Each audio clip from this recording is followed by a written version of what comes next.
네, 요즘 말씀 묵상 잘하고 계시죠? 네, 말씀 묵상 잘하시는 줄로 믿습니다. 우리가 시냇가의 신문나무 프로젝트로 지금 말씀 묵상을 하고 있는데 새벽 예배 본문이 이제 누가복음 쪽으로 바뀌었습니다. 그래서 오늘은 말씀 묵상을 잘 하실 수 있도록 누가복음이 어떻게 전개되는가, 어떤 관점에서 보아야 되는가 그것을 설명해 드리고 함께 나누는 시간을 갖도록 하겠습니다.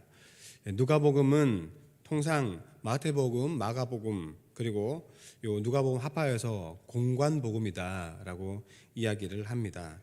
이 세 복음서에는 예수님의 행하고 가르치심에 대한 공통적인 내용들이 많이 기록되어 있기 때문에 그렇습니다. 이 세 복음서의 제목에서 보듯이 마태복음은 마태가 기록을 했고 또 마가복음은 마가가 기록을 한 것이고 누가복음은 누가가 기록을 하였습니다. 이 누가복음을 기록한 누가의 직업은 우리가 아는 바와 같이 의사로 많이 알려져 있습니다. 마태복음이나 마가복음은 수신자가 명확히 밝혀지지 않은 반면에 누가복음은 의사였던 누가가 데오빌로라는 사람에게 전하기 위하여서 기록한 것임을 분명히 밝히고 있습니다. 복음서의 저자가 있고 수신자가 특정되어 있다. 이렇게 기록된 것을 보면 이 복음서는 나름의 독특한 특성을 가지고 있다라고 생각해 볼 수가 있습니다. 그 독특성은 이 두 사람의 이름에서부터 시작되고 있습니다. 이 저자인 누가는 헬라식 이름입니다. 히브리식 이름이 아니라 헬라식 이름입니다.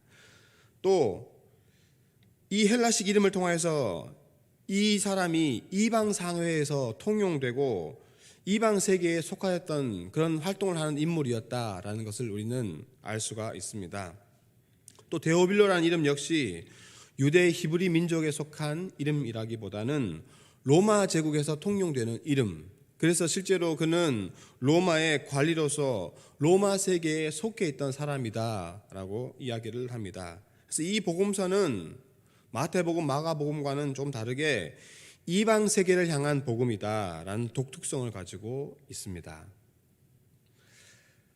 이 이방 세계를 향한 누가복음의 주제를 한 문장으로 이렇게 이야기하자면 예수님께서 온 세상의 주인이 되시고 예수님께서 세상을 통치하신다라고 말할 수가 있습니다.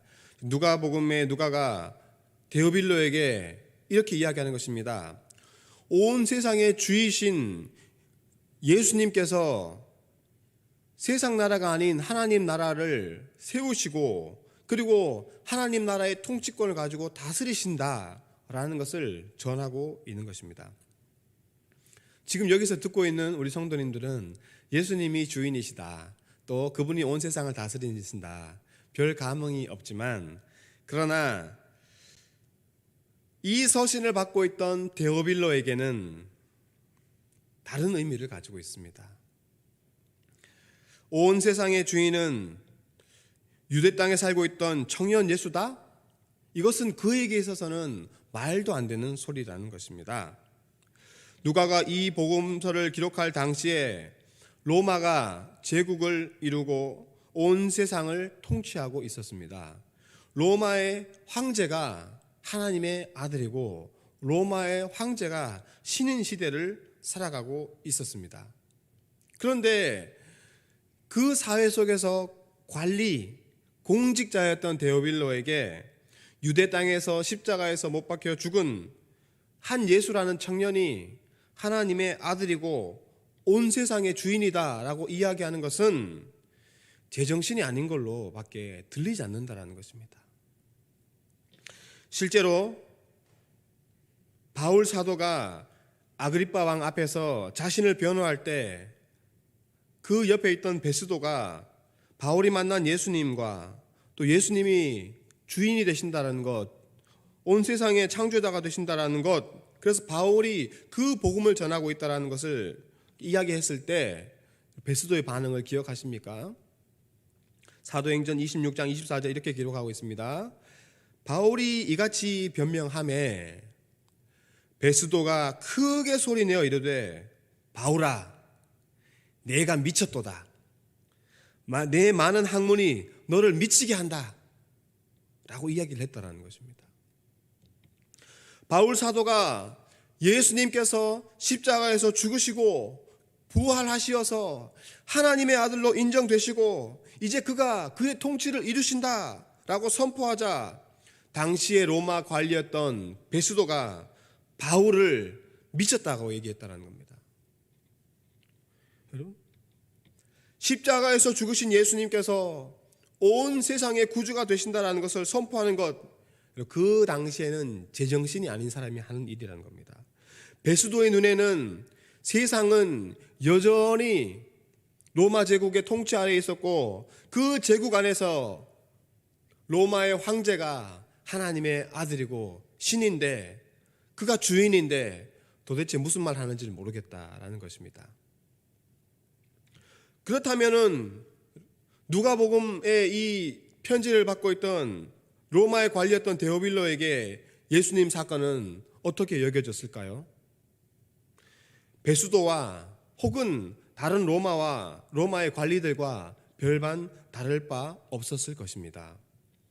그런데 데오빌로에게 누가는 예수님께서 온 세상의 주인이 되십니다 라는 것을 의사인 관점에서 세심하게 그리고 설득력 있게 기록해 나아가고 있는 것이 바로 이 누가복음이라는 것입니다.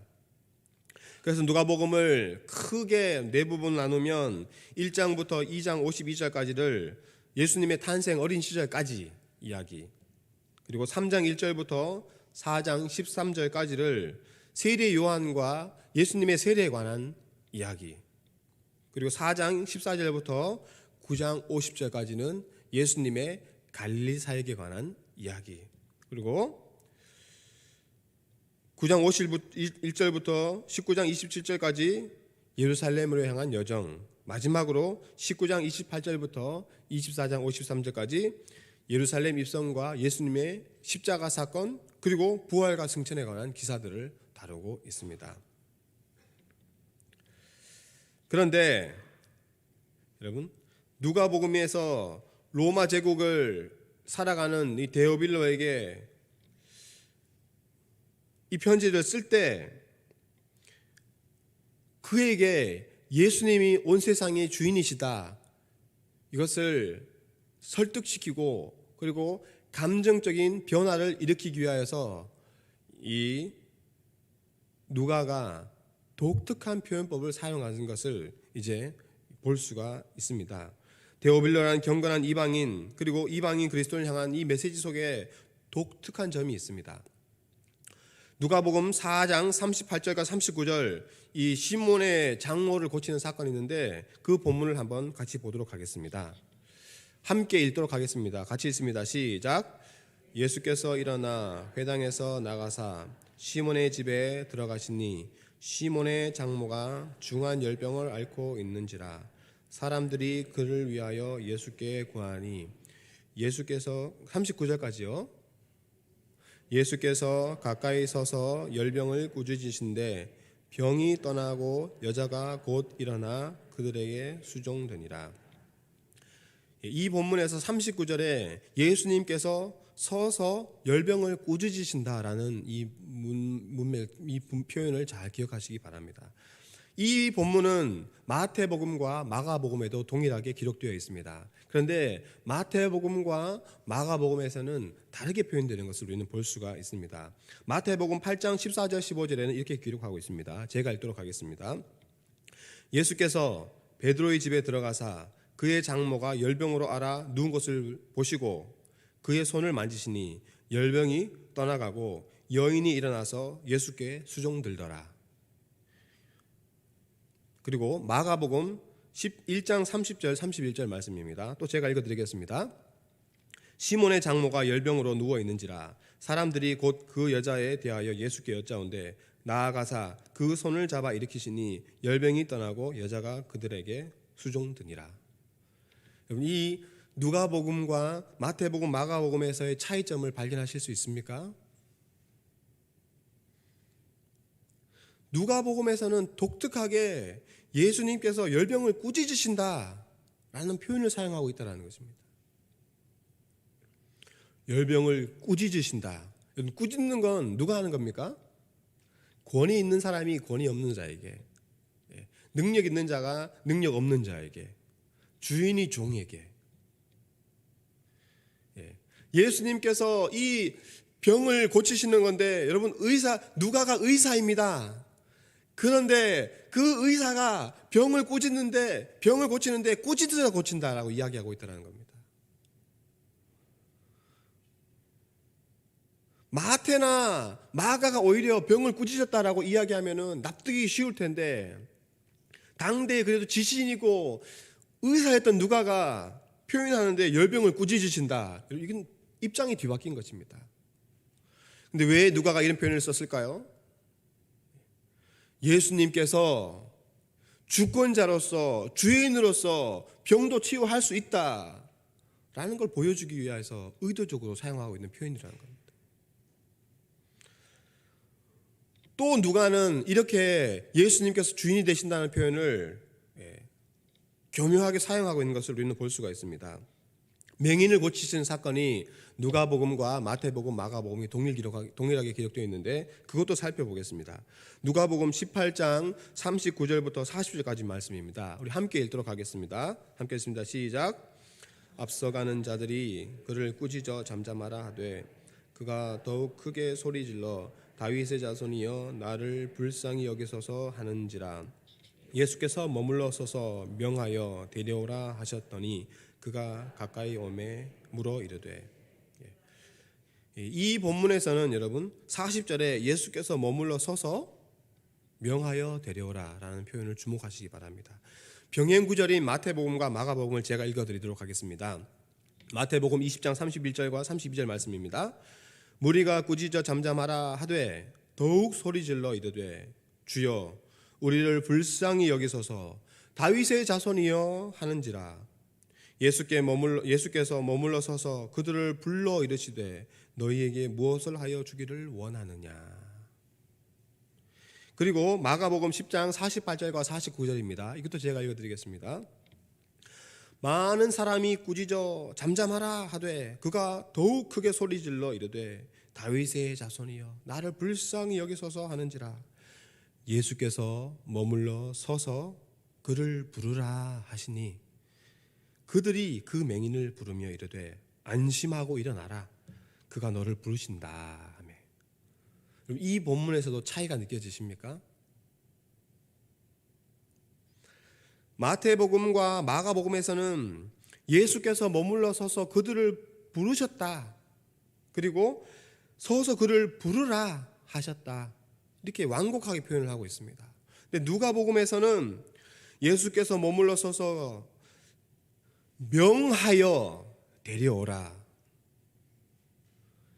누가복음에서만 독특하게 명령이라는 단어가 사용되고 있다는 것입니다. 누가는 이 본문을 통하여서 예수님께서 그저 인자로서, 의사로서, 좋은 분으로서 이 맹인을 부르시는 것이 아니라 주인으로서, 주권자로서 의지를 가지고 부르신다라는 것, 명령하고 계시다라는 것을 의도적으로 보여주고 있다는 것입니다. 보이는 세계와 또 보이지 않는 세계에 속한 것들에 대하여서 명령할 권리를 가지신 분, 온 우주 만물에 대하여서 주권을 가지고 계신 그 분, 온 우주 만물의 주인으로서 예수님을 그려내기 위하여서 누가가 의도적으로 이런 표현들을 다른 복음서와 달리 계속해서 사용하고 있다는 것을 우리는 주목해 보아야 한다는 것입니다.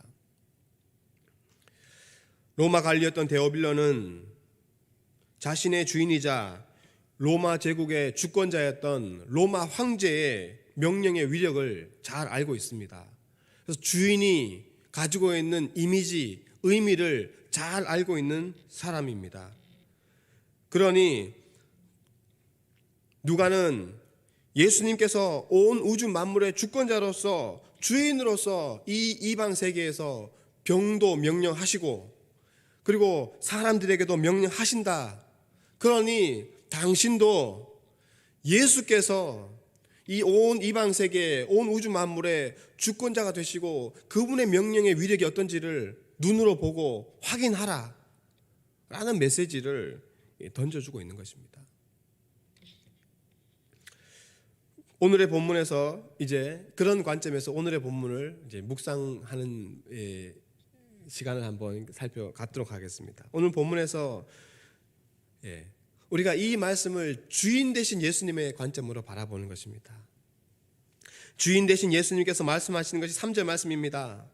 내 형제가 죄를 범하거든 경고하고 회개하거든 용서하라.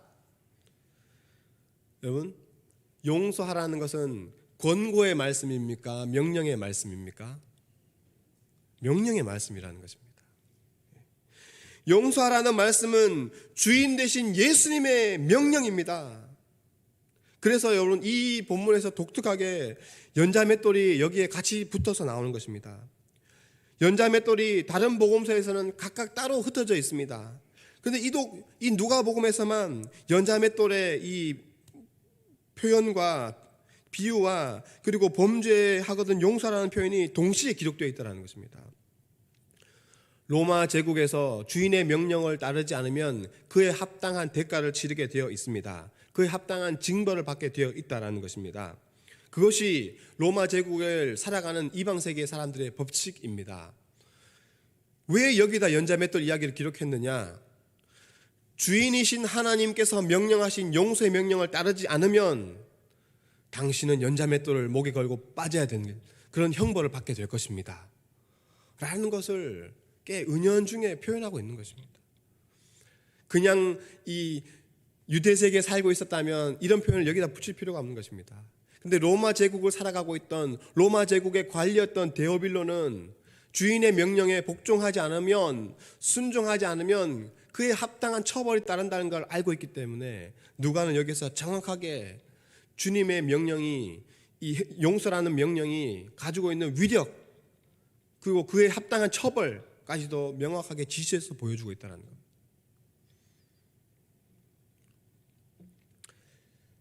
주인 되신 예수님께서 용서를 명령하시면 그러면 데오빌로는 종임으로 그 명령을 받아야만 하는 것입니다. 여러분, 이것은 당시에 이 명령을 받아들인다는 것은 부적절한 일이고 사회의 기강을 흐트러는 일이 될 수도 있습니다. 로마 제국에서는 주인은 당연히 노예를 사고팔 권리가 있고 그리고 노예가 잘못하면 합당한 대가를 치르게 해야 되는 것이고 처벌을 해야 하는 것입니다. 그런데 노예가 잘못을 했습니다. 노예가 찾아와서 내가 잘못했습니다. 용서해 주십시오라고 하면 주인은 그를 용서해야 한다는 것입니다. 그 당시 사회에서는 있을 수 없는 일을 지금 주인 되신 예수님께서 명령하고 있다는 겁니다. 예수님의 복음은 오늘날 살아가는 우리에게 별것 아닌 것처럼 보이지만 그러나 실제로 예수님의 명령은 혁명적인 일인 것입니다. 노예가 잘못을 했는데 처벌하지 말라고? 어떻게 그럴 수가 있습니까? 직장 상사가 부하가 잘못을 했는데 잘못했다고 빌면 용서하라고? 어떻게 그럴 수가 있습니까? 그러나 주인 되신 예수님께서 명령하신다. 그러면은 종된 너는 이 명령에 무조건 복종해야 한다는 겁니다. 이게 데오빌로에게 전해지고 있는 메시지입니다. 이 명령이 실행이 되면 로마 제국에 큰 파장이 일어나는 것이고 그리고 이 한 사람의 복음을 따르는 이 말씀을 따르는 이 순종을 통하여서 획기적인 새 역사가 일어나게 되는 것이 이 복음의 위력이라는 겁니다. 어떻게 할 때요? 주인의 명령을 온전히 종련된 자세로서 받아들이고 순종할 때 거기에서 역사가 일어난다는 겁니다. 우리에게도 동일하게 적용할 수 있어야 하는 것입니다. 주인 되신 주님께서 나에게 용서를 명하실 때 나는 용서할 수 있을까? 여러분, 명령의 주권자는 죄송합니다. 용서의 주권자는 내가 아니라는 겁니다. 누군가가 나에게 잘못했을 때 내가 용서의 권리를 가지고 있는 것이 아니라 누가 권리를 가지고 계십니까? 예수님께서 용서의 권리를 가지고 계시다는 겁니다. 그래서 그 잘못한 사람이 와서 용서를 구하면 너는 네가 용서할지 말지를 결정하는 것이 아니라 반드시 용서해야 한다는 겁니다.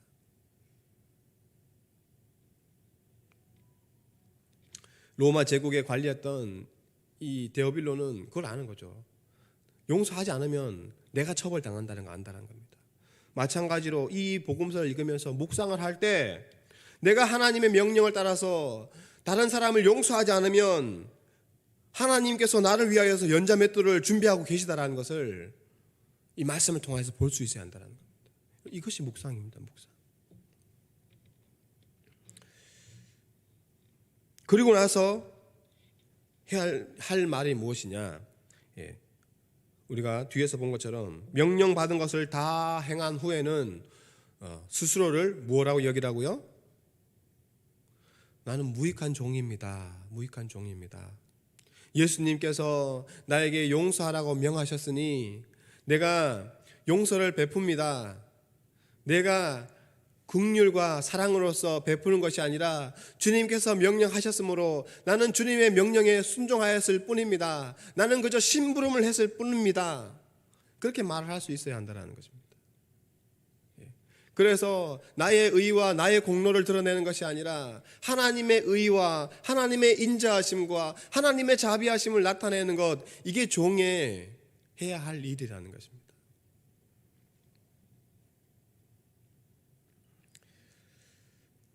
말씀을 맺도록 하겠습니다. 이 말씀 누가복음은 온 세상의 주인이 예수님이다라는 관점에서 이렇게 묵상을 쭉 해나가시면 전혀 새로운 관점으로 말씀을 대할 수 있고 또 전혀 새로운 관점으로 허락하신 하나님의 은혜가 우리에게 다가올 수 있습니다. 로마 제국이 영원할 것이라고 생각하면서 로마의 황제를 신의 아들이라고 생각하며 그에게 순종하며 살아가는 데오빌로, 이 이방인에게 전한 누가복음의 핵심 메시지, 예수님은 보이는 세계와 보이지 않는 세계의 참 주인이 되시고, 그리고 로마 제국이 다 사라지고 없어진다 하더라도 하나님의 나라는 오고 오는 세대, 만국의 이 세대에 영원할 것이고, 그리고 그분은 그때에도 여전히 참 주인이 되실 것이므로 오고 오는 만왕의 망들, 그리고 만 백성의 백성들은 결국에는 주님을 참 주인으로 모시고 그리고 그분의 종으로서 살게 될 것이다 라는 것을 우리는 이 말씀을 통해서, 누가복음을 통하여서 확인하고 또 그 가운데 이 말씀을 이렇게 묵상하고 적용할 때 우리에게 주시는 참 귀한 은혜가 새록새록 솟아나게 된다는 것을 우리는 볼 수가 있습니다. 바라건대 우리 사랑하는 모든 대광의 성도님들은 이번에 또 새롭게 또 펼쳐지는 누가복음 18장부터 이후의 끝까지의 말씀, 참 온 세상의 주인이 되신 예수님을 항상 묵상하면서 말씀을 잘근잘근 씹어서 그 가운데 허락하신 하나님의 은혜를 풍성히 누리시기를 주님의 이름으로 간절히 축원을 드립니다. 존귀하신 하나님 아버지, 우리가 누가복음의 이 귀한 핵심 메시지, 예수님께서 온 세상의 주인이시고 또 우리가 종으로서 그 말씀에 순종해야 함을 다시 한번 확인하였습니다. 주님, 매일매일 말씀을 묵상할 때 하나님이 베푸시는 진리 가운데 은혜를 매일매일 경험하게 하여 주시옵시고 그 가운데 주님을 가까이 하고 주님을 사랑하고 주님을 더 잘 섬기는 주님의 참된 종들이 다 될 수 있도록 우리에게 은혜를 베풀어 주시옵소서. 모든 영광을 주님께 돌려드리오며 우리 주 구원하신 예수님의 이름으로 기도드리옵나이다. 아멘.